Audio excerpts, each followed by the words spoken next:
Bueno, buenas tardes. Vamos a ver el teórico de inflamación y al final quería hacerle unos breves comentarios sobre algunas características del taller del tercer módulo llamado de inflamación. Entonces, la idea es que vamos a ver la inflamación básicamente desde un punto de vista inmunológico. Van a ver que es un tema que a lo largo de la carrera lo van a ver muchas veces por la obvia importancia médica que tiene. Entonces, hoy vamos a centrarnos sobre todo en lo que es la función fisiológica de la inflamación, pero les diría que es imposible hablar de inflamación sin hablar de las implicancias patológicas. Y vamos a ver también algunas intervenciones terapéuticas, sobre todo novedosas, que se están haciendo por conocer los mecanismos vinculados a la inflamación. Entonces, es obviamente un tema que lo van a encontrar muchas veces, que desde las situaciones médicas más complejas hasta las más banales es un proceso con el que se van a encontrar. Y entonces a un nivel semiológico, diríamos, hay 4 características que son bien descriptivas de la inflamación, que es lo que es a nivel de una inflamación local, el calor, el rubor, el tumor, el aumento de tamaño, el dolor, a lo que se le puede agregar lo que es la impotencia funcional. Entonces, cuando empiecen a estudiar semiología van a ver que esos son los signos clínicos, signos y síntomas como el dolor que tiene la inflamación, que es muy fácil imaginarse en el caso, por ejemplo, de una inflamación local, por decir una uña encarnada, ¿sí? A todos nos ha pasado y se pueden fácilmente imaginar esas características clínicas que están traduciendo que hay un proceso inflamatorio. Entonces, lo que vamos a ver hoy básicamente es cuáles son los fenómenos, cuál es la función de la inflamación y cuáles son los fenómenos celulares y moleculares que llevan a esa situación. Estos signos clínicos y síntomas entonces básicamente están describiendo una inflamación aguda a nivel local. Eso lo vamos a analizar, pero vamos a ver también hablar de inflamación crónica, cuando la inflamación se prolonga en el tiempo, por qué se da eso y los problemas eventuales que puede traer. Y también efectos que no son solamente locales, sino sistémicos, como a partir de un foco inflamatorio hay diferentes órganos que van a ponerse en juego, digamos, en función de ese proceso inflamatorio. Entonces, empecemos por analizar la definición, ¿tá? Entonces, de la inflamación tenemos que decir que es una respuesta inespecífica, primero que nada. O sea, es una respuesta estereotipada, de manera que frente a estímulos que son diferentes, la respuesta que se va a organizar es básicamente la misma en diferentes situaciones. Y este concepto de estereotipo, digamos, refleja eso, de que la respuesta es básicamente la misma. Y remarco el básicamente lo mismo porque también es cierto de que hay situaciones que son diferentes con respecto a otras. O sea, cada vez entendemos mejor estos procesos y sabemos que si la inflamación está principalmente mediada por TNF-alfa, hay cosas que ocurren que no pasan si es por interleuquina 1 beta, que si es por interleuquina 6. Eso no se comprende del todo. Hay muchas cosas que son superpuestas y por eso hablamos de esa respuesta estereotipada. Pero hay muchas respuestas que están viniendo de la modulación farmacológica, de bloqueo de estas citoquinas. Entonces se está viendo que cuando se bloquea uno no es lo mismo que bloquear la otra, y eso, bueno, es conocimiento que se está generando. Pero en definitiva es una respuesta inespecífica porque está principalmente mediada por actores de la inmunidad innata. Entonces es una respuesta que no es específica de un antígeno, sino que responde, como decía, de manera más o menos estereotipada frente a los diversos estímulos. Un aspecto muy importante es que es una respuesta que es autolimitada. Y cuando digo autolimitada, quiero decir que obviamente se está controlando que la respuesta inflamatoria ideal arranca y tiene un fin que culmina con una resolución, con una vuelta al estado basal, digamos. Pero cuando hablamos de autolimitado también hay que entender que la propia respuesta es la que se regula, y vamos a ver ejemplos bien concretos de cómo la propia inflamación genera los mecanismos que la van a controlar y genera los mecanismos que van a reparar los tejidos propios. De manera que, de una forma bien global, la reparación que ocurre de los tejidos que se dañan durante la inflamación deberíamos considerarlo como parte de la propia inflamación, y eso se debe a que los propios mecanismos que desencadenan la inflamación desencadenan esos mecanismos reparadores. Entonces, ¿quién participa de ese proceso inflamatorio? Bueno, obviamente el sistema inmune. En principio, en una inflamación aguda, básicamente el sistema inmune innato, si bien en una respuesta crónica hay elementos adaptativos que van a empezar a jugar, pero esos elementos, esos leucocitos no actúan solos, sino que hay un factor central que es el aspecto vascular. Esos síntomas y signos de los que hablaba al principio se explican por un aumento del flujo vascular a nivel local, por un aumento de la permeabilidad, ¿sí? Un aumento del flujo que explica un aumento de la coloración, un aumento de la temperatura, un aumento de la permeabilidad vascular al líquido plasmático, que explica un aumento de volumen o timoración de esa inflamación local. De manera que vamos a ver que la activación vascular y particularmente la activación del endotelio es un elemento central en el proceso inflamatorio.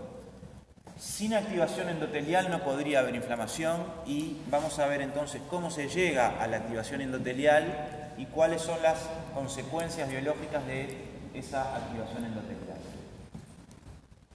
Y en esa red de jugadores entonces no tenemos que olvidarnos del sistema nervioso. De manera muy intuitiva porque el dolor es parte de la inflamación, entonces los receptores nociceptivos son importantes, alertan al individuo de que se está en presencia de un proceso patológico, de que hay una infección eventualmente, y eso pone en alerta al individuo en su totalidad, digamos, como mecanismo de defensa. Sabemos también que hay mecanismos que controlan la inflamación que dependen del sistema parasimpático a través del nervio vago, inhibiendo transcripción de activación de NF-κB, o sea, hay una vinculación que está entre los tres sistemas que es muy importante para llevar adelante la inflamación.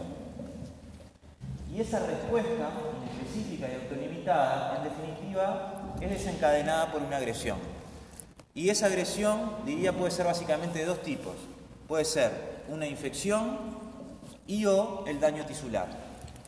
Si ustedes tienen una infección, va a haber bacterias, va a haber PAMs que van a estar activando el sistema inmune innato y eso va a desencadenar una inflamación. Pero es importante destacar también que la inflamación puede ser estéril, es decir, no necesariamente se requiere de una infección para que haya inflamación. Si ustedes tienen un esguince de tobillo, por ejemplo, se va a inflamar y eso en principio no está infectado. Es decir, ¿y qué tenemos ahí? Tenemos una lesión de tejidos sanos. No tenemos PAMs, no hay infección, lo que tenemos son DAMs, son patrones que implican daño celular. Entonces, de una manera bastante esquemática, le diría que esta agresión puede ser o daño tisular o infección. ¿Tá? Entonces, vamos a ver después cómo se traduce eso en términos moleculares también. Y el objetivo principal de esa inflamación es llevar leucocitos desde el espacio vascular hacia el tejido conectivo, con la idea entonces de eliminar la amenaza en el caso de una infección y de reparar el daño generado. Entonces, esas son las dos grandes funciones de la inflamación: eliminar la amenaza y reparar el daño generado. ¿Quién lo hace? Básicamente lo hacen los leucocitos. Los leucocitos que pudieron llegar al tejido conectivo porque el endotelio, el sistema vascular se activó y los pudo reclutar y dejarlos pasar. Y vamos a ver también cómo los propios leucocitos, haciendo un switch en su función, son capaces de, en un primer momento, eliminar una amenaza, de llevar adelante mecanismos efectores, pero en un momento dado van a hacer un switch y van a hacer mecanismos antiinflamatorios que al mismo tiempo son reparadores.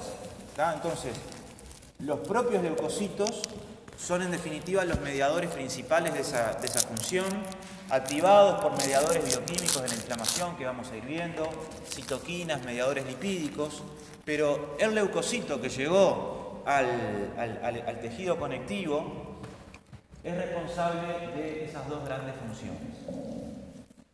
Y esa respuesta tiene consecuencias a niveles sistémicos. En el caso de una infección va a haber un aumento de la leucocitosis porque a nivel de la médula ósea esos mediadores inflamatorios van a llegar y van a movilizar a leucocitos para aumentar la cantidad de glóbulos blancos que vayan a combatir la infección y a reparar el daño generado. A nivel del hígado también proteínas de fase aguda, muchas de esas son marcadores clásicos de inflamación en clínica, como la proteína C reactiva. Cuando ustedes van a ver que ante la sospecha de una inflamación se pide al laboratorio clínico una proteína C reactiva, que es una proteína de fase aguda producida por el hígado. Y por ejemplo, en un paciente donde se sospecha una apendicitis, si hay un aumento de leucocitosis, si hay proteína C reactiva, todos esos son elementos compatibles con una infección, con una inflamación, y son entonces parámetros que son de utilidad en el manejo clínico. Esa respuesta sistémica a nivel encefálico, también en el hipotálamo, mediadores inflamatorios que van a generar fiebre, entonces por su acción a nivel del hipotálamo.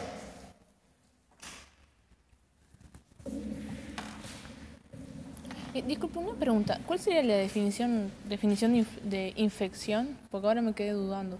La infección es una colonización por un microorganismo.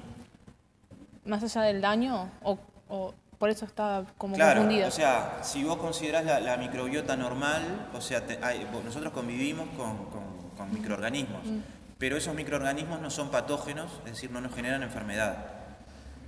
Cuando se habla de infección es una colonización por un microorganismo patógeno. Claro. ¿Ah? Gracias. Entonces, esta es la forma, diría, más intuitiva de imaginarse el proceso inflamatorio, pero vamos a ver que la inflamación también es mucho más que esto. Pero en definitiva es una ilustración que nos muestra, creo que nos ayuda a entender cómo cuando se rompe las barreras innatas, por ejemplo aquí una astilla, ¿no?, que está rompiendo la solución de continuidad de la piel, que trae bacterias. Aquí estamos teniendo entonces las dos cosas que desencadenan la inflamación. La infección por bacterias y al mismo tiempo daño tisular. Entonces esos PAMPs y esos DAMPs están actuando a nivel de mastocitos, a nivel de macrófagos del tejido conectivo, que van a su vez a actuar en el endotelio, llevando a la activación endotelial. Esa activación endotelial entonces genera aumento de la permeabilidad, hay pasaje de líquido plasmático generando hinchazón, hay enrojecimiento y aumento de temperatura de la zona afectada por el aumento del flujo vascular, porque lo que se quiere hacer es llevar leucocitos a ese tejido conectivo que está dañado e infectado. Entonces se aumenta el flujo, llegan más leucocitos para combatir esa infección y al mismo tiempo o en un tiempo posterior empezar la reparación y empezar la reparación de esos tejidos dañados. Entonces, obviamente que de un punto de vista médico hay una cantidad de aspectos que se podrían hablar de inflamación y medicina, y de hecho a lo largo de la carrera lo van a ir viendo. Por ejemplo, podríamos hablar de enfermedades autoinmunes, ¿sí?, artritis reumatoide, lupus eritematoso sistémico. Si bien la inflamación no necesariamente está al origen de estas enfermedades autoinmunes, al origen de estas enfermedades hay una pérdida de los mecanismos de tolerancia, linfocitos T, linfocitos B autorreactivos que dañan a tejidos propios reconociendo autoantígenos y por eso generan enfermedad, pero ese daño tisular genera DAMPs que generan más inflamación, que favorece al mismo tiempo a la respuesta de linfocitos, y hay ahí un círculo vicioso entonces que está generando patología. Entonces, en esos casos la inflamación obviamente es un componente importante del daño que se está generando. Un aspecto muy interesante del cual ya han visto algo y hoy vamos a analizar un poco más también es el papel de la inflamación en la enfermedad cardiovascular. Ustedes vieron el seminario en uno de los seminarios cómo el inflamasoma en el RP3 se cree que juega un papel muy importante en el desarrollo de placas de ateroma. Más adelante vamos a ver que en el año 2017, este año, hubo la primera prueba clínica de que de hecho en los pacientes, más allá de los modelos experimentales, en los pacientes la inflamación es responsable de la aterogénesis y por ende de una de las causas de mayor morbimortalidad en el mundo, que es la enfermedad cardiovascular. Vamos a hacer alguna referencia a situaciones como sepsis. Obviamente también a nivel del asma, la inflamación que se genera es importante. Y hay situaciones como la meningitis aguda, donde el daño no está dado principalmente por la infección bacteriana o viral, sino que la mayor parte de los problemas los genera la inflamación. Claro, ahí hay una característica anatómica propia del sistema nervioso central que es tanto a nivel encefálico como raquídeo la incapacidad de expandirse de esas cavidades. Entonces, el proceso inflamatorio es necesariamente un proceso expansivo, porque recluta células, porque aumenta el exudado. Entonces, en el caso de la meningitis, la inflamación genera muchos problemas por esa naturaleza de proceso expansivo que se da al mismo tiempo en cavidades que no son expansivas. Ustedes han visto en el curso bastantes elementos vinculados al cáncer y la inmunidad. Han visto cómo el anticuerpo anti-CTLA4, el ipilimumab, es un ejemplo muy interesante de inmunointervención. Si nos ponemos a hablar de inflamación y cáncer, podríamos hacer un curso solamente de eso, porque sabemos que, por un lado, la inflamación favorece al cáncer. Es decir, una inflamación, sobre todo si se cronifica, donde hay radicales libres que pueden dañar al ADN y generar mutaciones, donde hay factores de crecimiento que favorecen la proliferación. Hay muchos casos donde está bien establecido que la inflamación crónica favorece el desarrollo de cáncer. Por otra parte, eso es un caso de inflamación crónica, pero es todo tan complejo que la inflamación aguda puede ser necesaria también para eliminar al cáncer. Ustedes, como les comentaba recién, ya saben de que si uno da un anticuerpo anti-CTLA4 desencadena una respuesta antitumoral. Entonces hay muchas empresas farmacéuticas grandes y muchos grupos de investigación que están intentando, al mismo tiempo que se da el anti-CTLA4 y para mejorar los efectos del anti-CTLA4, dar estímulos proinflamatorios, por ejemplo, que estimulen al inflamasoma en el RP3. Entonces, las relaciones entre cáncer e inflamación son muy complejas, van en un sentido u otro dependiendo de la situación. Y bueno, lo comentaba ahora como un ejemplo también de cómo la inflamación es muy relevante desde el punto de vista médico. Entonces, algunos ejemplos que hemos hablado. En la primera parte de esta tabla se nombran enfermedades en las que la inflamación juega un papel patogénico importante. Enfermedades autoinmunes, por los mecanismos que les comentaba. Enfermedad ateromatosa, gota, también depósitos de ácido úrico que activan inflamasoma y que generan inflamación a nivel de las articulaciones. Ahí la inflamación es directamente responsable de la patología.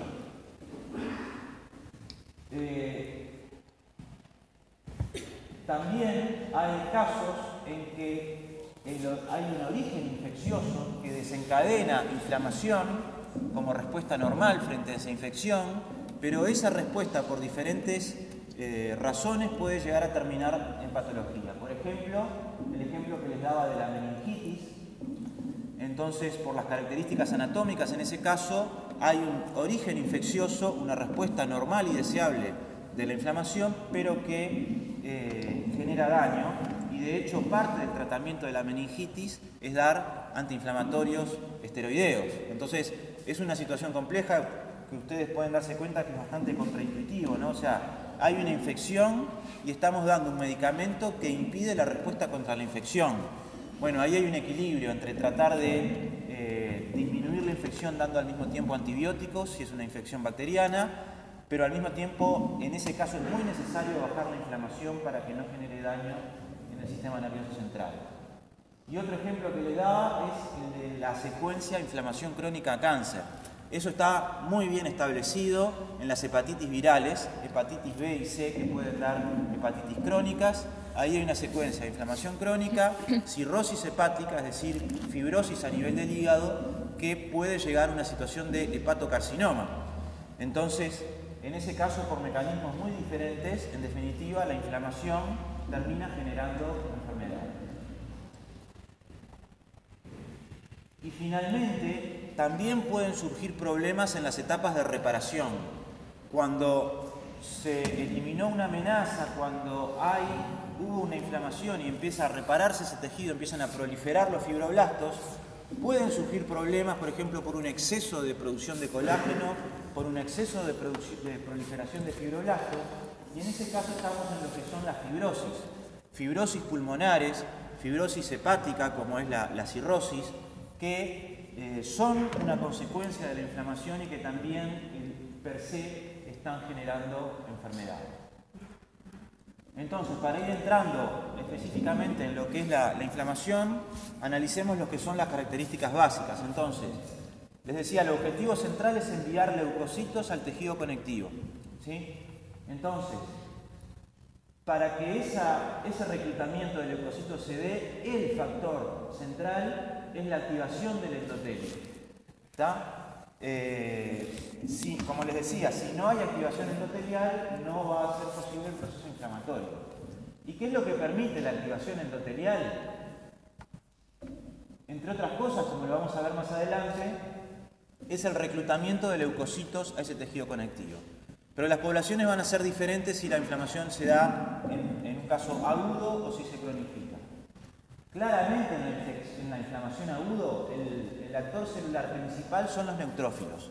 La célula, el leucocito que llega primero, más rápido al tejido inflamado, son los neutrófilos. Que como ustedes saben además tienen una vida media muy corta y por lo tanto llegan rápido pero se mueren rápido, entonces rápidamente en unos pocos días no van a ser más el actor principal.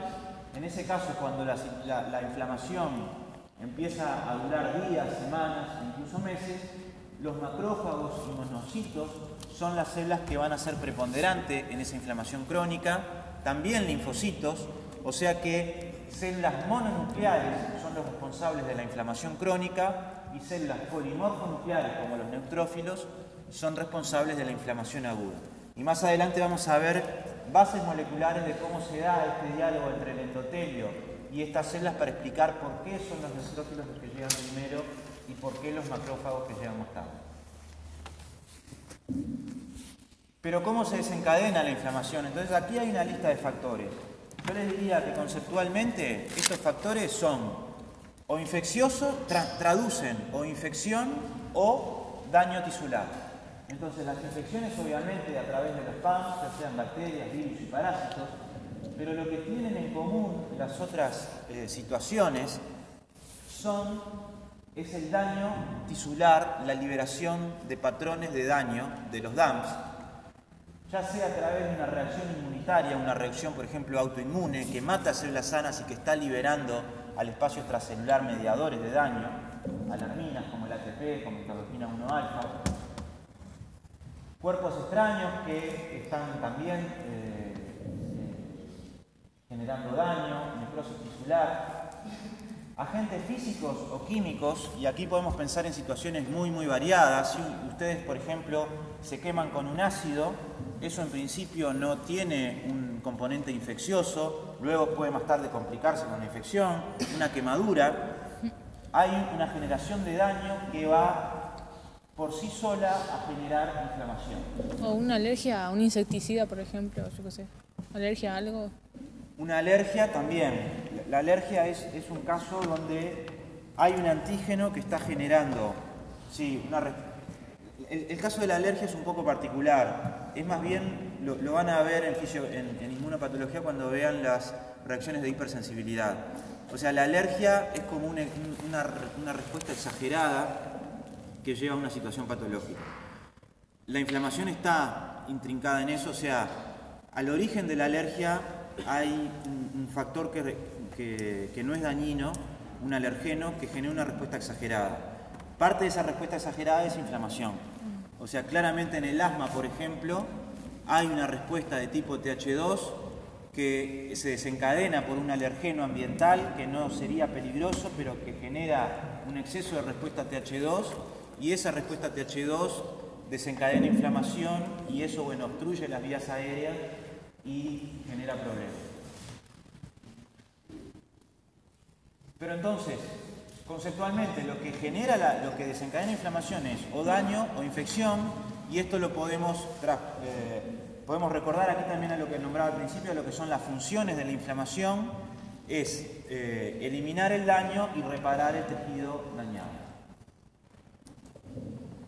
Entonces, hay determinadas características de la inflamación según sea aguda o crónica.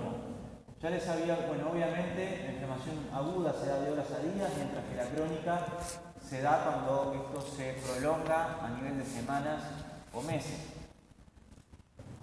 Cuando el desencadenante es muy potente, obviamente que la respuesta va a ser casi que inmediata y estamos en una respuesta de inflamación aguda. Mientras que un irritante a bajo ruido, a baja intensidad, que se prolongue en el tiempo, va a generar una situación de inflamación crónica. Vamos a ir viendo cómo se da el tema de la resolución. Entonces, para que se resuelva la inflamación, para que sea aguda, se resuelva y se pase rápidamente a una situación normal, un aspecto muy importante es que lo que desencadenó no esté más.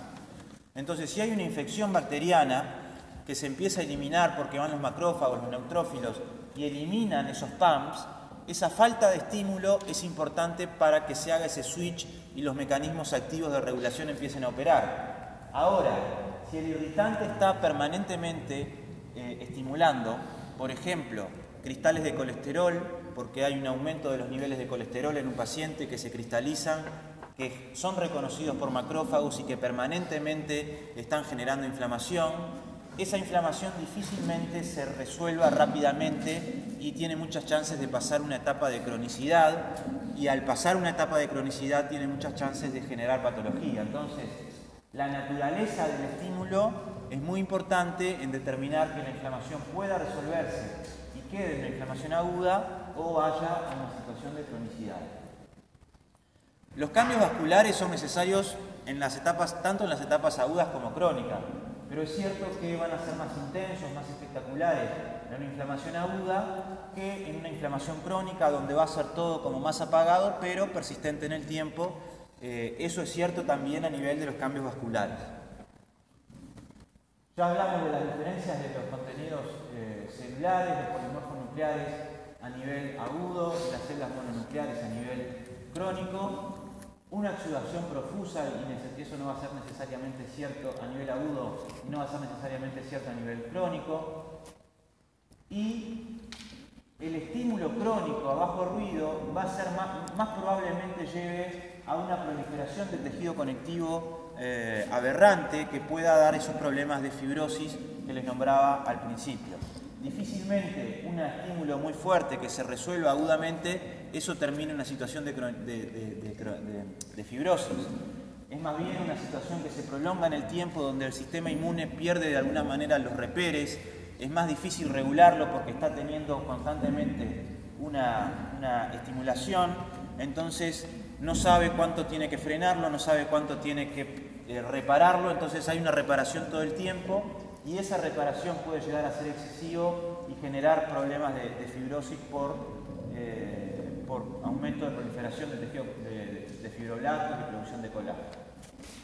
Entonces, estas situaciones se representan en esta diapo. En la parte de arriba, la situación, diría, fisiológica deseable de la inflamación aguda que se resuelve espontáneamente, y en la parte de abajo, la inflamación crónica que no logra resolverse y que permanentemente está generando nueva inflamación, nuevo daño, sin llegar a la etapa de resolución. Entonces, por ejemplo, en el caso de una infección bacteriana del tejido conectivo, hay un estímulo concreto, puntual, que va a desencadenar un reclutamiento de leucocitos, polimorfonucleares, macrófagos, primero polimorfonucleares y luego macrófagos, y a medida que ese estímulo se va eliminando, el sistema inmune, esos leucocitos van haciendo un switch. Vamos a ver que los mediadores metabólicos también son importantes en eso, pero por ejemplo los macrófagos proinflamatorios M1 van a ir siendo sustituidos por macrófagos M2 antiinflamatorios, se eliminó la amenaza, se empieza la reparación y de esa manera se vuelve al punto inicial, o sea, esa inflamación se resolvió. El concepto de resolución implica la eliminación de la amenaza, la generación, la reparación del tejido y la vuelta entonces al estado basal, al estado de homeostasis. Ahora, en la situación patológica entonces, ese estímulo, por diferentes razones, o porque hay alteraciones de la regulación, porque hay pacientes que expresan formas menos activas de los mecanismos reguladores, o porque la naturaleza del estímulo, como les ponía el ejemplo de los cristales de colesterol, cristales de ácido úrico, la enfermedad autoinmune donde todo el tiempo se están generando DAMPs, ese tipo de situación donde el estímulo no termina de eliminarse, se genera todo el tiempo, va a hacer que el programa de reparación no pueda ponerse plenamente funcional simplemente porque el problema no se eliminó. Entonces, permanentemente de estímulo, permanentemente mecanismos efectores, y entonces esa situación se cronifica y no se llega a la situación de homeostasis. Entonces, ¿qué es lo que pasa en la inflamación? Bueno, vamos a ir analizándolo a lo que pasa a nivel local y a nivel sistémico. A nivel local, en una situación normal, tenemos estos capilares con unos pocos leucocitos que están en el espacio, en el tejido conectivo, pero una vez que hay un problema, que hay daño tisular y o infección a nivel del tejido conectivo, es necesario llevar los leucocitos desde el espacio vascular hacia el tejido conectivo. Para eso hay que aumentar la llegada de leucocitos, entonces tiene que haber una vasodilatación. Al mismo tiempo tiene que haber un aumento de la permeabilidad vascular para que las proteínas plasmáticas, complemento, por ejemplo, lleguen al tejido conectivo, para que los leucocitos también lleguen al tejido conectivo.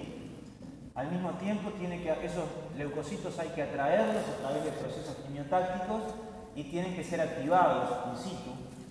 Y dentro de todo este proceso de inflamación, consideramos que la resolución y la cicatrización son parte misma del proceso inflamatorio.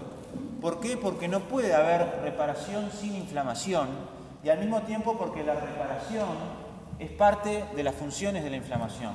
Entonces la resolución y la cicatrización lo consideramos como parte integrante de lo que es el proceso de inflamatorio agudo. Entonces empezamos a analizar qué es lo que pasa, cómo se da este diálogo entre leucocitos y sistema vascular. Una forma de entenderlo es este esquema. Entonces, por ejemplo, macrófagos que están detectando PAMs y que van a secretar citoquinas proinflamatorias, que van a secretar mediadores derivados del ácido araquidónico, como leucotrienos, prostaglandinas, y que van a tener un efecto vasoactivo. Y con efecto vasoactivo me refiero a que van a activar el endotelio. Entonces, ese proceso fundamental de activación endotelial, como respuesta entonces a lo que detectaron estos macrófagos, pero como vamos a ver también, por ejemplo, por mastocitos macrófagos activan al endotelio y ese endotelio va a aumentar selectinas que sean capaces de detener y de reclutar leucocitos. Al mismo tiempo hay un aumento del flujo vascular, hay una vasodilatación, eso aumenta la llegada de leucocitos, el aumento de la permeabilidad vascular va a hacer que migren, que atraviesen la barrera endotelial y lleguen al tejido conectivo. Entonces, hay claramente componentes celulares, componentes vasculares, y es muy importante que consideremos también los componentes plasmáticos de la inflamación. Es decir, en el plasma vienen mediadores inflamatorios, complemento, sistema de quininas, que van a ser muy importantes, pero la activación de la coagulación en un foco inflamatorio es un aspecto muy importante. Y este es un concepto en la inflamación muy grande, de que siempre que tengamos inflamación vamos a estar activando la coagulación. ¿Tá? Y vamos a ver más adelante ejemplos de cómo ese diálogo es en los dos sentidos. Más inflamación lleva a más coagulación y la coagulación al mismo tiempo favorece el proceso inflamatorio. ¿Cuál es el sentido fisiológico? Bueno, que si hay un daño tisular, hay daño vascular y para evitar que la hemorragia lleve a una pérdida de volemia importante, obviamente la coagulación a nivel de ese tejido dañado es importante para evitar la pérdida de volumen. Pero también podemos imaginarnos que si este tejido conectivo está infectado, tiene bacterias, el bloqueo del árbol vascular es un mecanismo también para evitar que la infección se disemine y que si va a un nivel sistémico va a ser mucho más difícil de controlar que si se da solamente a nivel local. Esta relación entre coagulación e inflamación es muy relevante, por ejemplo, en una situación muy grave en medicina, que es el shock séptico. El shock séptico podemos definirlo, entre comillas, como una infección generalizada, ¿sí? Una infección que no se controló y que pasó a ser sistémica.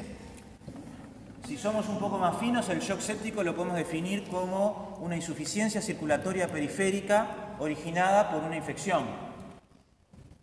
Entonces, esos pacientes que tienen una infección diseminada, que tienen una inflamación sistémica también muy importante, van a estar coagulando, teniendo una coagulación intravascular descontrolada, y una buena razón de la alta mortalidad de esos pacientes con shock séptico es que hay una coagulación intravascular diseminada.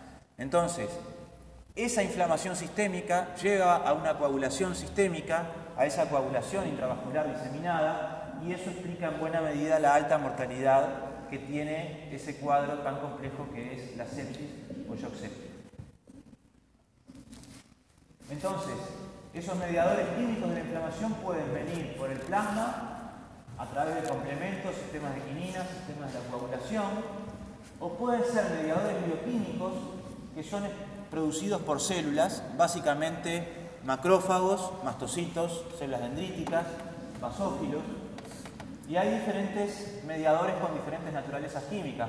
Tenemos lo que vamos adelante a analizar un poco más en detalle, que son las citoquinas proinflamatorias, pero también tenemos una cantidad de factores lipídicos derivados del metabolismo del ácido araquidónico, como las prostaglandinas y los leucotrienos, que tienen muchas propiedades vasoactivas, que son capaces de activar al endotelio, que son capaces de dar señales nociceptivas también, generan dolor, factor activador de plaquetas, y también aminas vasoactivas como la histamina, la serotonina, liberados en gránulos por los mastocitos y basófilos, que van a tener entonces importantes consecuencias a nivel del endotelio y por lo tanto a nivel de la inflamación local.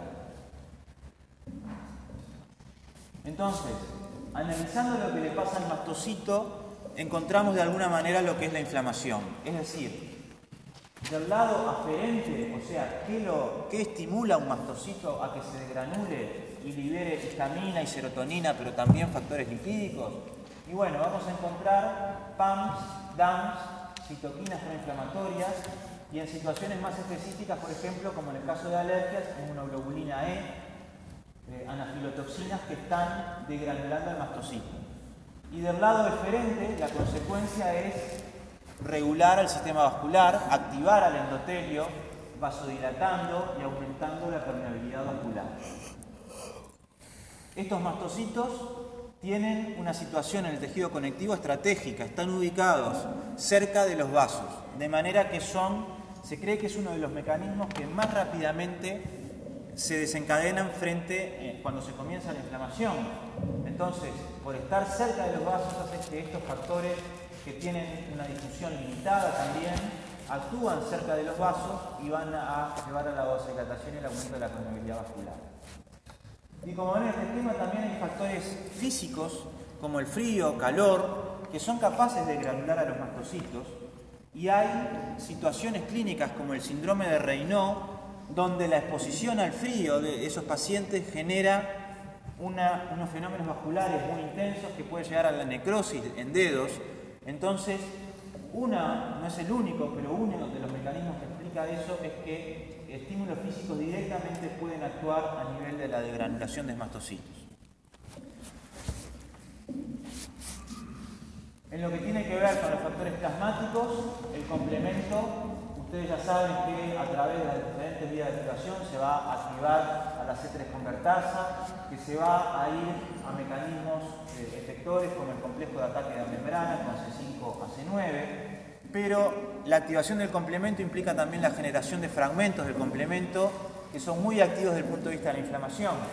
Entonces ahí tenemos, por un lado, a C3A, C4A y C5A, que son consideradas anafilotoxinas, que pueden desencadenar la degranulación de mastocitos y a través de ese mecanismo contribuir al fenómeno de la inflamación. C3A y C5A también tienen efecto quimiotáctico, es decir, pueden atraer a leucocitos y eso obviamente también es un elemento importante de la inflamación. Y a su vez C5A genera más mediadores bioquímicos de la inflamación, activando el metabolismo del ácido araquidónico y generando prostaglandinas y leucotrienos. Entonces, por todos estos mecanismos, el complemento que tiene funciones propias, mecanismos propios efectores, también colabora con la inmunidad innata, también colabora con el proceso inflamatorio, activándolo a través de estos mecanismos. Y Y a nivel plasmático, lo que les comentaba antes también, la coagulación y la inflamación están íntimamente relacionadas. La inflamación, cuando se desencadena el proceso inflamatorio, se activa la coagulación porque aumentan los factores de coagulación que sintetiza el hígado, porque aumentan los mecanismos protrombóticos endoteliales y bajan los mecanismos anticoagulantes. Y el sentido fisiológico es lo que comentaba antes: cuando hay inflamación es necesario evitar una hemorragia y evitar la diseminación de los patógenos. Entonces, todos esos mecanismos hacen que la inflamación favorezca la coagulación.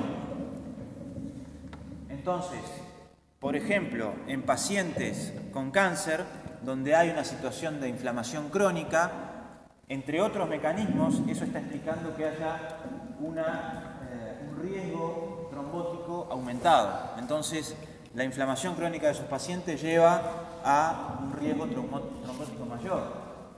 Y el camino en el otro sentido también es cierto. La propia coagulación genera inflamación. Entonces sabemos que la trombina activa este receptor, el PAR, que va a activar el metabolismo del ácido araquidónico, que va a aumentar las lectinas en el endotelio y que va a aumentar la expresión de citoquinas y de quimioquinas. Todo eso contribuyendo obviamente al proceso inflamatorio. Entonces, en la luz vascular, la activación de la cascada de la coagulación lleva a la producción de trombina, y esa trombina entonces activa al PAR, que expresado a nivel de neutrófilos, a nivel de células endoteliales y a nivel de plaquetas, a través de esos mecanismos que les comentaba en el diapo anterior, está favoreciendo la inflamación. Entonces, la coagulación también favorece la inflamación. Bien, ahora vamos a ir enfocándonos en las citoquinas proinflamatorias. Entonces, ustedes ya han visto muy en detalle que las citoquinas proinflamatorias, y cuando hablo de citoquinas proinflamatorias, hablo principalmente de la tríada, ¿no?, de TNF-alfa, interleuquina 1 e interleuquina 6. Y ustedes ya saben que los receptores que reconocen a PAMPs y a DAMPs van a generar mecanismos de señalización que van a llevar a la activación de NF-κB, AP1, factores de transcripción que activan la producción de citoquinas proinflamatorias. Y de esa manera entonces la infección y el daño están señalizando a través de estos receptores y generando citoquinas proinflamatorias que van a activar al endotelio y van a favorecer la inflamación. Entonces, cuando hablamos de citoquinas proinflamatorias, siempre les hablamos de esa tríada de interleuquina 1, TNF-alfa e interleuquina 6. Y como siempre, el sistema inmune en realidad es muy redundante, es decir, hay muchas funciones que se solapan. Pero dentro de ese solapamiento también es cierto que hay especificidades de las citoquinas que no todas hacen lo mismo y por algo existen diferentes. Y una forma de entender eso es analizar la cinética de la tormenta citoquínica que se da cuando uno, por ejemplo, en un modelo experimental, inyecta animales de experimentación LPS o TNF-alfa.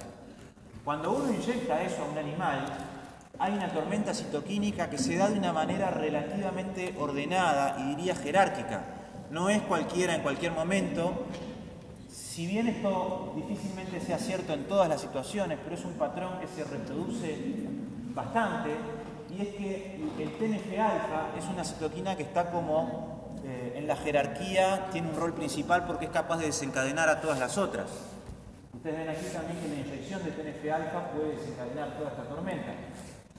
La interleuquina 1 beta luego, la interleuquina 6, van activándose estas cascadas de activación y van cumpliendo sus funciones proinflamatorias. Y esta figura les muestra también que la información es muy puntual, o sea, acá estamos en una escala de horas, entonces se dan cuenta que el TNF-alfa, si yo lo vengo a medir solo 3 horas después que empezó la inflamación, puedo no detectar nada, porque ya cumplió su función desencadenando las otras citoquinas proinflamatorias.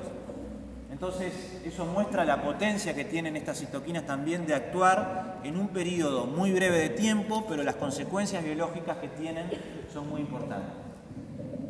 Y otro aspecto sobre el que me gustaría llamarles la atención de este gráfico es lo que pasa en las etapas más tardías.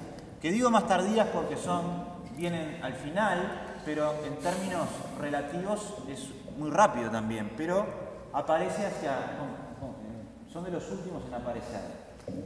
Y aquí hay un jugador que ustedes ya lo conocen, la interleuquina 10. Ya saben que es antiinflamatorio, que es inmunoregulador. Y hay otro sobre el que nos vamos a detener un poco más hoy, que es el antagonista del receptor de la interleuquina 1. ¿Tá? Que por ahora les voy diciendo que tiene una función antiinflamatoria muy potente. Entonces, cuando hoy les decía que la inflamación ella misma se genera su regulación y ella misma genera la reparación, aquí lo estamos viendo, porque las propias citoquinas proinflamatorias, el propio estímulo proinflamatorio, desde etapas muy tempranas activan mecanismos que la van a regular, porque es necesario que eso sea autolimitado, y entonces los actores moleculares que van a regular esa inflamación y que van a promover la reparación, rápidamente ya son producidos, como es el caso de la interleuquina 10 y el antagonista del receptor de la interleuquina 1. Entonces, algunas características de esta actividad inflamatoria, bueno, como les decía, tienen funciones superpuestas y algunas que son propias de cada citoquina. Lo que tienen en común todas es que aumentan la expresión de moléculas de adhesión a nivel endotelio, es decir, que son fuertes inductores de esa activación endotelial. La interleuquina 1 genera fiebre actuando a nivel del hipotálamo, si bien es compartido también con el TNF-alfa, produce otros mediadores solubles. El TNF-alfa aumenta las moléculas de adhesión también, induce la producción de interleuquina 1. Lo que tiene un poco más específico son las alteraciones metabólicas a nivel del metabolismo del tejido muscular esquelético que tiene el TNF-alfa. Ustedes saben que si tienen una gripe, por ejemplo, una gripe les va a llevar a un estado de debilidad muscular, hay un catabolismo aumentado a nivel del músculo esquelético, el TNF-alfa tiene un factor importante en eso. La interleuquina 6 promueve diferenciación de monocitos, aumenta plaquetas circulantes y también actúa a nivel de la fase aguda. O sea, entendemos, honestamente lo entendemos parcialmente cómo funciona todo esto. Y hay mucha información que está viniendo, por ejemplo, del uso de bloqueantes específicos de esta vía. Porque uno podría decir, se parecen mucho, entonces es lo mismo bloquear a la interleuquina 1 que al TNF-alfa. Bueno, los ensayos clínicos que están usando anticuerpos monoclonales contra TNF-alfa generan beneficios y problemas que no siempre son superponibles a los beneficios y problemas que genera la interleuquina 1. Lo que quiero decir entonces es que si bien hay una superposición, hay especificidades de cada una de estas citoquinas que por ahora comprendemos parcialmente. Y cuando hablamos de citoquinas proinflamatorias, lo primero que tenemos que pensar es esta tríada. Pero también tenemos que saber que hay citoquinas que vienen más bien de la inmunidad adaptativa que también son importantes, que también podemos considerar proinflamatorias. El eje TH1, claramente, si yo tengo una respuesta a TH1, eso está favoreciendo el proceso inflamatorio. Y aquí está el ejemplo del TH1, pero también se podría poner con el TH17, sobre todo en enfermedades autoinmunes, donde los TH17 son muy importantes. Ellos generan daño, favorecen más inflamación. Entonces, la interleuquina 17 también es una citoquina proinflamatoria. El caso del TH2 es un poco más particular porque juega un papel patogénico importante en la inflamación alérgica, por ejemplo en el asma, pero también en ese caso hay una inflamación dependiente de interleuquina 4 que está generando problemas. Entonces, los efectos locales y sistémicos los hemos ido viendo de estas citoquinas. A nivel local, básicamente, entonces es actuar a nivel del endotelio, activándolo, y a nivel de los leucocitos, reclutándolos y activándolos. A nivel local también podemos agregar otro jugador que son los fibroblastos, no para los mecanismos efectores, sino para la etapa de reparación. Y a nivel sistémico también va a haber efectos a nivel de la médula ósea, a nivel del hígado, del hipotálamo. Entonces, a nivel local, ese endotelio que se está activando, que está respondiendo a los mediadores lipídicos, a los mediadores de la coagulación, a las citoquinas proinflamatorias, va a activarse y rápidamente va a aumentar la expresión de S-lectina. Esta S-lectina va a establecer uniones de baja afinidad con los leucocitos pero en un contexto de que el flujo sanguíneo está aumentando a este nivel, estos polimorfos nucleares van a ser retenidos por ese endotelio activado, y si realmente hay una situación de amenaza, ese endotelio va a recibir señales de quimioquinas, de otras citoquinas, va a aumentar la expresión de moléculas de adhesión que establezcan uniones firmes con integrinas como el FA1, y en este caso el neutrófilo entonces va a pegarse más firmemente al endotelio, va a haber el fenómeno de rodamiento y va a terminar atravesando ese endotelio siguiendo un gradiente de quimioquinas. Entonces, los factores, los mediadores de la inflamación, las citoquinas, TNF-alfa, interleuquina 1, pero también mediadores, aminas vasoactivas, factores lipídicos, actúan aumentando la expresión de selectinas y las moléculas de adhesión. Entonces, esa expresión de selectinas y de moléculas de adhesión se da de manera secuencial en el tiempo y reclutan diferentes tipos de leucocitos. Se cree que la selectina E, es muy importante para reclutar a polimorfos nucleares y se da de manera coherente con eso. Entonces la selectina tiene una rápida expresión a nivel de la cara vascular del endotelio. Y en una etapa posterior, las moléculas de adhesión como ICAM y BCAM van a expresarse y estas van a reclutar sobre todo a monocitos y a linfocitos T. Entonces, cuando se analiza el infiltrado que hay a nivel de ese proceso inflamatorio, como les decía al principio, lo que vamos a encontrar rápidamente son neutrófilos favorecidos por estas uniones con la selectina, mientras que en etapas posteriores son los monocitos y luego linfocitos que van a ir llegando a través de esta activación más intensa del endotelio que empieza a expresar moléculas de adhesión. Este esquema creo que lo que intenta representar es cómo hay un gradiente, ¿sí? Desde ese foco inflamatorio hay un gradiente de producción de citoquinas que va atrayendo, movilizando calcio en estos leucocitos que son retenidos en el endotelio, que atraviesan la pared vascular y que van entonces migrando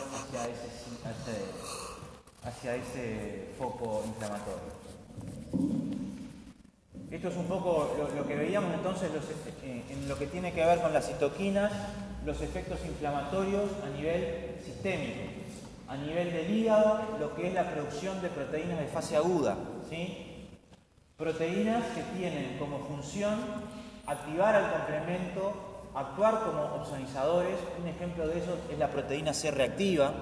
La proteína C reactiva es un parámetro paraclínico clásico para evaluar inflamación. Ustedes, si por ejemplo tienen un paciente en el que se sospecha una apendicitis, van a pedir una proteína C reactiva y si efectivamente hay una inflamación, una infección, esa proteína C reactiva está aumentada. A nivel de la médula ósea van a tener una leucocitosis aumentada porque están movilizando leucocitos, sobre todo neutrófilos. A nivel del hipotálamo, entonces, los efectos en la temperatura corporal, y a nivel de la grasa y del músculo, los efectos metabólicos a los que hacía mención más anteriormente.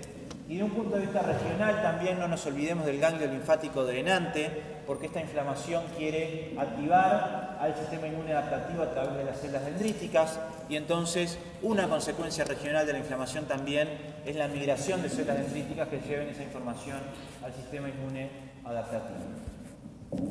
Entonces seguimos focalizándonos y dentro de las citoquinas vamos a analizar un poco más en detalle a la interleuquina 1 y voy a hablarles de aspectos específicos de esta vía porque vamos a ver que tienen importancia para entender algunas estrategias terapéuticas que están siendo muy efectivas a nivel clínico.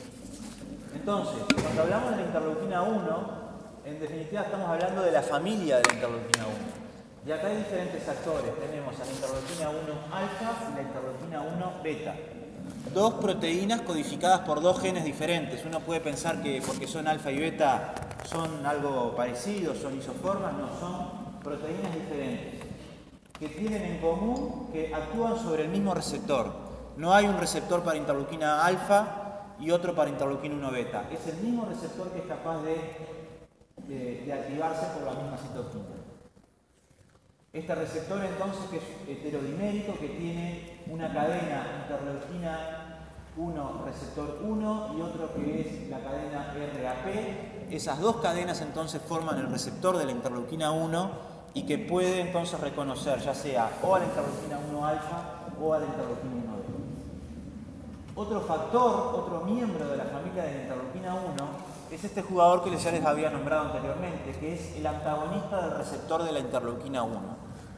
Es una proteína que, como está representado acá, va a inhibir la unión de tanto interleuquina 1 alfa como interleuquina 1 beta al receptor de la interleuquina 1.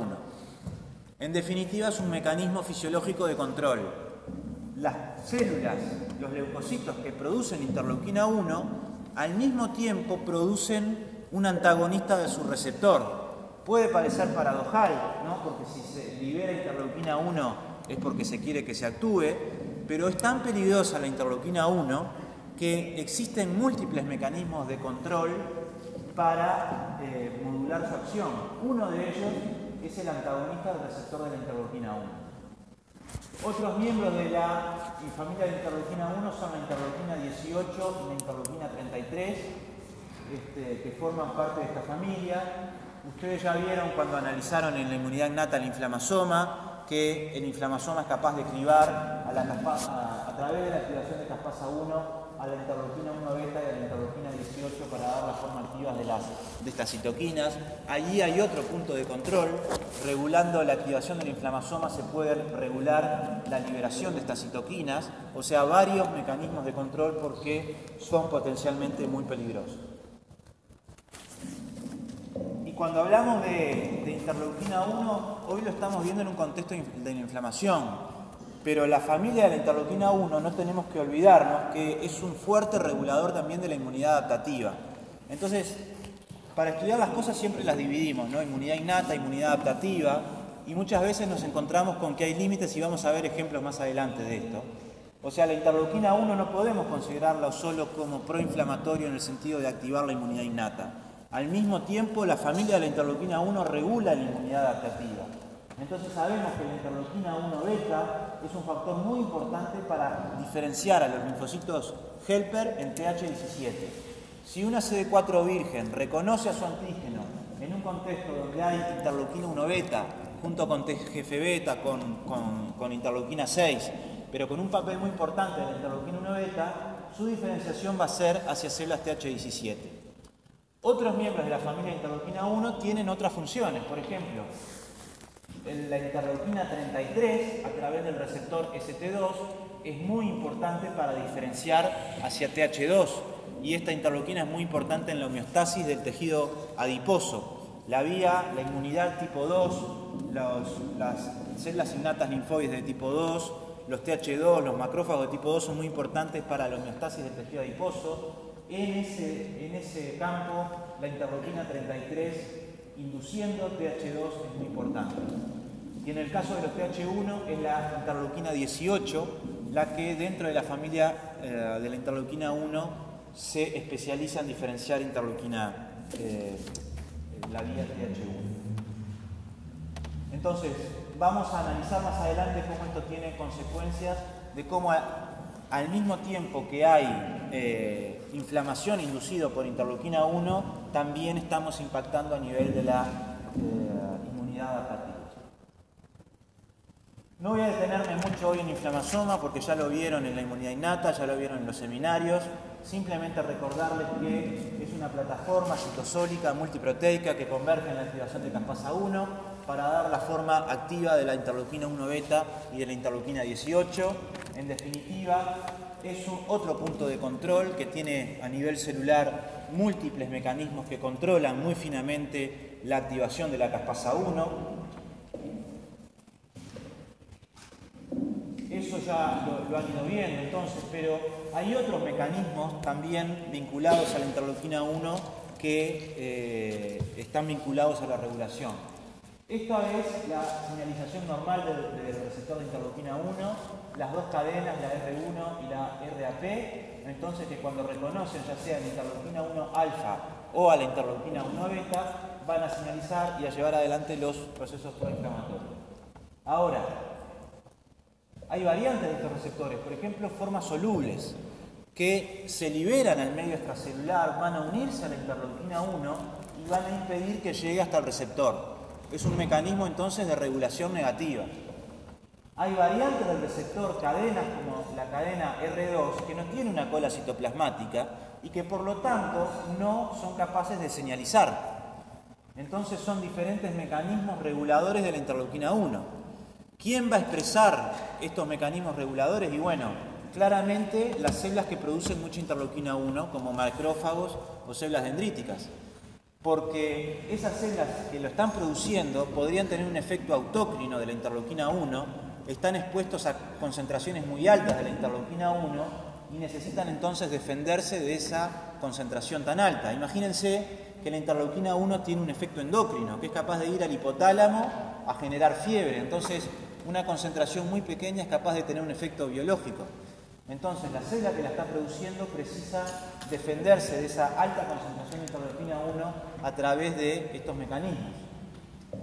Y otro ejemplo es lo que les comentaba, el antagonista del receptor de la interleuquina 1, mecanismo fisiológico, molécula endógena, que cuando se pega al receptor impide la unión tanto de la interleuquina 1 beta como de la interleuquina 1 alfa. ¿Por qué es importante? Bueno, porque el conocimiento de estas vías ha llevado a bloquearlos a nivel clínico. Y hay un fármaco que se llama anakinra, que no es ni más ni menos que el antagonista del receptor de la interleuquina 1. Es decir, se produce en el laboratorio de manera recombinante esta proteína que puede inyectarse a pacientes para antagonizar los efectos de la interleuquina 1. No es la única estrategia, hay anticuerpos contra la interleuquina 1 beta como el canakinumab, hay anticuerpos contra receptor de interleuquina 1, hay diferentes estrategias antiinflamatorias que se están desarrollando a través del uso de anticuerpos monoclonales para controlar la inflamación a través del control de la interleuquina 1 beta. Y una de las áreas donde esto es muy relevante es la enfermedad cardiovascular. Como les decía, ustedes ya vieron que el artículo que analizaron en el seminario, que fue publicado en el año 2010, donde se mostró de manera muy elegante que el inflamasoma en el RP3, produciendo interleuquina 1 beta, favorece el proceso aterogénico. ¿Por qué? Porque, bueno, los mecanismos del LDL oxidado, los cristales de colesterol, factores que están implicados en el proceso aterogénico generan interleuquina 1 beta a través de la activación del inflamasoma, y a su vez la interleuquina 1 beta va a actuar a nivel del endotelio, activándolo, haciendo proliferar el endotelio, favoreciendo entonces la inflamación a nivel endotelial y a nivel de la índola. Ahora, ese artículo que ustedes vieron en el seminario es del año 2010 y a partir de ahí hubo una cantidad de artículos que mostraron, que apoyaron eso de que la interleuquina 1 beta favorece el proceso aterogénico. Sin embargo, recién este año, en el 2017, se obtuvo la primera prueba clínica de que la inflamación inducida por interleuquina 1 beta es importante en el proceso aterogénico. Y eso se publicó en el 2017 en la revista más importante del mundo a nivel clínico, que es el New England Journal of Medicine. Se mostró aquí que la terapia con el canakinumab, anticuerpo monoclonal contra la interleuquina 1 beta, protegió a pacientes que ya habían tenido un infarto de miocardio de tener un nuevo evento coronario. Entonces, aquí se están midiendo los eventos coronarios, entonces pueden ver cómo comparado con un placebo, en rojo están los pacientes que fueron inyectados con el canakinumab. Aquí hay otra medición donde pueden ver el mismo efecto.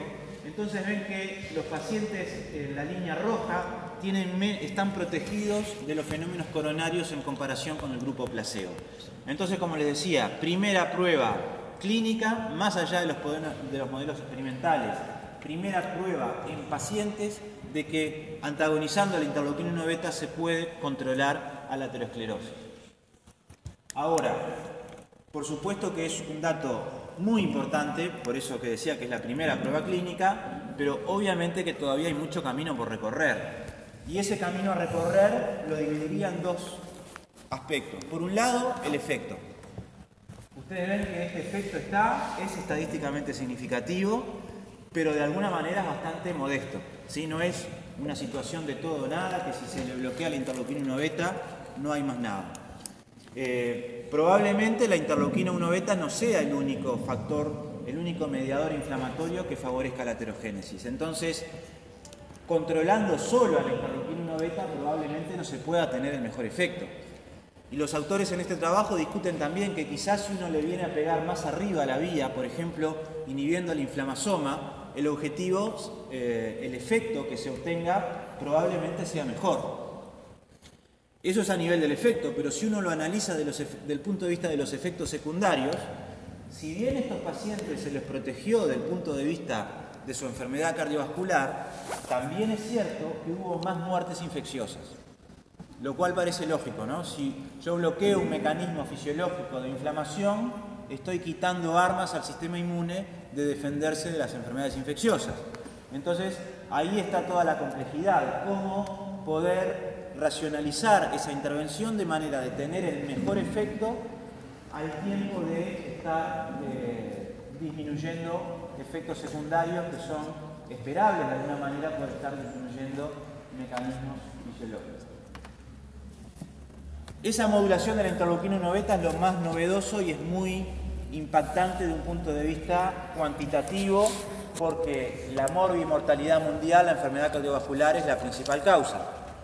Pero si nos vamos a una reseña histórica, la utilización del bloqueo de interleuquina 1 beta en realidad primero se mostró que fue muy importante en unos síndromes llamados autoinflamatorios, caracterizados por fiebres recurrentes de origen desconocido, y que se vio que se generan en pacientes que tienen mutaciones en los NLR y particularmente en la proteína del inflamasoma, el NLRP3. Esos pacientes tienen un inflamasoma desregulado que produce interleuquina 1 beta en grandes cantidades y eso genera esos síndromes llamados autoinflamatorios porque es una enfermedad, no es una enfermedad autoinmune, es una enfermedad generada por mecanismos proinflamatorios, en este caso la interleuquina 1 beta. Uno de esos síndromes es el llamado DIRA, que se explica por una mutación en el antagonista del receptor de la interleuquina 1. Estos pacientes, estos bebés, tienen una deficiencia de este mecanismo fisiológico.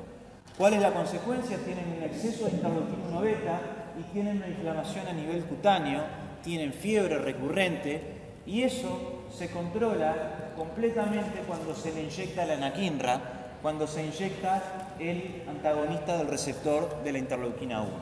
Entonces, esto si bien de un punto de vista cuantitativo en relación a los pacientes es mucho menos importante porque el número de pacientes es mucho menor, pero claramente marca una diferencia prácticamente de todo o nada para estos pacientes, es una solución muy importante. Y al mismo tiempo, esto fue la prueba de que las mutaciones del NRP3 generan más interleuquina 1 beta y a través del estudio de estos pacientes fue que se fue entendiendo cómo el inflamasoma regulaba a la interleuquina 1 beta. Entonces, estos síndromes familiares están en un extremo de lo que consideramos enfermedades autoinflamatorias. En el otro extremo tenemos enfermedades autoinmunes, es decir, como entidades fisiopatológicas diferentes. Está por un lado la autoinmunidad y por otro lado la autoinflamación. ¿Qué caracteriza a la autoinmunidad? Principalmente la activación del sistema inmune adaptativo. Linfocitos B autorreactivos, autoanticuerpos, linfocitos T autorreactivos, que dan enfermedades como el lupus eritematoso sistémico. Eso es un extremo. En el otro extremo estos síndromes familiares de fiebres recurrentes. Y en el medio tenemos situaciones intermedias, donde se cree que hay un componente inflamatorio y hay un componente de autoinmunidad también.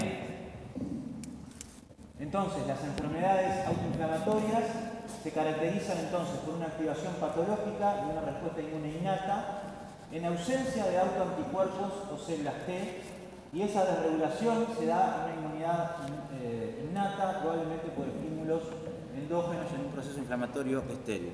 Ahora, como todo esquema es imperfecto, Y hoy sabemos que algunos de estos pacientes con enfermedad autoinflamatoria también presentan elementos de autoinmunidad.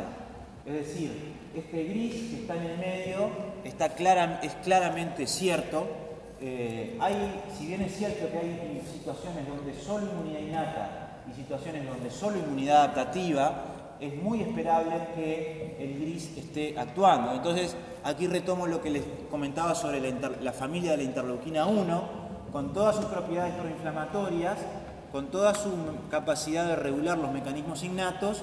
Acuérdense que también regulaba la diferenciación TH1, TH2 y TH17. Entonces, estos grises tenemos siempre actuando al mismo tiempo inmunidad innata, inmunidad adaptativa. Eso tiene consecuencias en el manejo de estas enfermedades. Las enfermedades autoinflamatorias claramente se han beneficiado de un bloqueo de interleuquina 1 alfa, interleuquina 1 beta, con el anakinra, con anticuerpos anti-interleuquina 1 beta, mientras que el bloqueo de estas citoquinas en enfermedades autoinmunes ha sido más efectivo, como el caso de TNF-alfa, interleuquina 6 o interleuquina 17. Un caso de éxito, diría, es la artritis reumatoidea, enfermedad autoinmune que afecta a las articulaciones y donde el TNF-alfa es un protagonista patogénico muy importante, y de hecho la mayor parte de estos pacientes se benefician mucho de ser tratados con anticuerpos anti-TNF-alfa. ¿Sí? Entonces, de nuevo, controlando estos mediadores de la inflamación, somos capaces de regular el daño generado por la inflamación. Anticuerpos dirigidos contra el receptor del TNF-alfa, contra el propio TNF-alfa, que en definitiva van a bloquear la secreción por macrófagos, por linfocitos T activados, y entonces se va a aumentar la actividad de linfocitos T reguladores, se va a impedir el reclutamiento de leucocitos al tejido conectivo y se van a impedir mecanismos de inmunidad adaptativa. Hay otros ejemplos que no vemos hoy, pero que están siendo también ejemplos de éxito a nivel clínico: bloqueo de la cadena común de la interleuquina 23 y interleuquina 12, bloqueo de la interleuquina 6. Se están ensayando y lo que les decía hoy, hay algunos casos en el que el bloqueo de una sola citoquina produce un efecto muy importante, y hay casos donde hay algo pero no es del todo claro. Entonces probablemente haya una nueva etapa donde sea la combinación de diferentes bloqueos de diferentes citoquinas proinflamatorias que pueda dar mejores resultados. Para terminar, vamos a analizar lo que tiene que ver con la regulación del proceso inflamatorio. Entonces, primer concepto grande: de la misma manera que cuando vieron la regulación de la inmunidad adaptativa se les insistió mucho con que es un proceso activo, en la regulación de la inflamación también destacar que es un proceso activo y que no es un proceso pasivo. Y lo que me interesa destacarles también en la resolución de la inflamación son elementos que ya he ido nombrando, y es que la resolución de la inflamación debemos considerarla como parte intrínseca al proceso inflamatorio. Es decir, como la inflamación tiene como función reparar los tejidos dañados, este proceso de resolución implica, por un lado, apagar los mecanismos efectores y poner en marcha los mecanismos reguladores. Y cuando nosotros analizamos los mediadores de esa regulación, citoquinas antiinflamatorias, células antiinflamatorias como los M2, nos encontramos de que son a la vez antiinflamatorias y proangiogénicas. Es decir, los mecanismos que están controlando la inflamación también favorecen a la reparación, también generan vasos nuevos para que se repare el tejido a través del tejido de granulación, y entonces al mismo tiempo se va dando el control de los mecanismos efectores y la neoangiogénesis para favorecer la reparación de ese tejido. Entonces, la inflamación, dentro de la inflamación debemos considerar a la resolución y a la cicatrización. Si nosotros hacemos un daño tisular, vamos a tener rápidamente un reclutamiento de neutrófilos y de macrófagos, pero la propia inflamación va a estar generando fibroblastos productores de colágeno. La reparación es entonces una de las consecuencias de inflamación. Como les decía al principio, no podemos llegar no se puede cicatrizar y reparar un tejido si no se inflama. Vamos a ver dos actores dentro de esto que son los macrófagos M2 y algunos mediadores lipídicos. Los macrófagos M2, como ustedes saben, son macrófagos que, por llamarlos rápidamente, los podemos llamar antiinflamatorios o reparadores. En contraste con los macrófagos M1, no producen citoquinas proinflamatorias, sino que producen citoquinas antiinflamatorias y reguladoras, como interleuquina 10 de TGF-beta.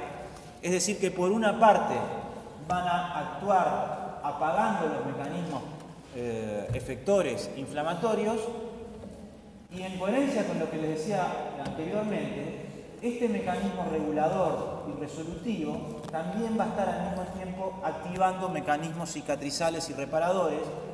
La producción de colágeno, la proliferación de fibroblastos también es producida inducida por los macrófagos M2.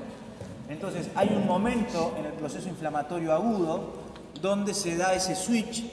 Por ejemplo, un papel importante en eso tiene que la amenaza se haya eliminado, pero ese switch entonces de macrófago M1 a macrófago M2 que va a favorecer estos mecanismos de reparación. Ese es uno de los actores involucrados. Hay también actores mediadores lipídicos. Ustedes ya saben que las prostaglandinas, leucotrienos son factores vasoactivos muy importantes, pero hay una familia de derivados del ácido araquidónico que son las lipoxinas, que en claro contraste con los otros mediadores no son proinflamatorios, sino que son proresolutivos. Lipoxina A y lipoxina B, que van a ayudar entonces a ese proceso resolutivo. Hay un momento entonces donde se da ese switch, donde aumenta el metabolismo del ácido araquidónico vía y se transforma de ser un productor de leucotrienos, la producción de leucotrienos baja y la producción de lipoxinas aumenta. Eso lleva a que los neutrófilos no se recluten, que mueran rápidamente los neutrófilos, que se recluten macrófagos, que se vayan diferenciando al fenotipo M2 en ese momento en que se estaba llevando adelante la resolución de la inflamación. Entonces, como toda respuesta inmune, tenemos que entenderla como un proceso plástico, como un continuo, que es capaz de cambiar de orientación rápidamente. Entonces, vimos los macrófagos M2, vimos las lipoxinas, que van a ir entonces de esas etapas efectoras de la inflamación hacia etapas resolutivas. Y para finalizar, no olvidemos que aún en esa etapa resolutiva se puede llegar a problemas patológicos como es la fibrosis. Incluso si todo pasó bien hasta ese momento, la resolución puede generar un exceso de cicatrización, puede generar fibrosis pulmonar, fibrosis hepática, y eso también está generando inflamación. Entonces, como conclusión, cuando ustedes estudien la inflamación, tengan en cuenta que las funciones principales son la de eliminar la amenaza, la de reparar los tejidos dañados, que por ende los desencadenantes de la inflamación son o patógenos o tejidos dañados, o hay casos obviamente que pueden coexistir los dos, y que ese proceso proinflamatorio es autolimitado y que entonces estos mecanismos resolutivos van a estar siendo desencadenados por la propia inflamación para cumplir esas dos funciones. Bien, entonces eso es lo que tiene que ver con el teórico. Con lo que tiene que ver con el taller del tercer módulo, unos comentarios sencillos en el sentido de transmitirles cuál es el espíritu de esta actividad del taller del tercer módulo. Nosotros intentamos darle cierta evolución a este tipo de actividades. Ustedes tienen el seminario, que es la presentación de un artículo científico. En los talleres que tuvieron hasta ahora, les planteamos un problema con cierta información e intentamos que ustedes utilicen esa información para responder a esa pregunta. El taller del tercer módulo les plantea problemas médicos donde el análisis del sistema inmune, de la inmunointervención, es relevante, pero lo que les pedimos ahora es que den un paso más. Idealmente, el ejercicio que les pedimos en el taller del tercer módulo es que ustedes analicen el problema que le damos sinteticen la información que le damos, idealmente que vayan a buscar nueva información. Es decir, es un ejercicio más abierto que lo que tuvieron hasta ahora. Ustedes pueden hacer una presentación simplemente con los datos que les damos y eso va a estar bien, pero probablemente no sea el mejor trabajo. La idea, lo ideal es que ustedes, además de esa información, vayan a buscar nueva información que pueda enriquecer la presentación final que hagan.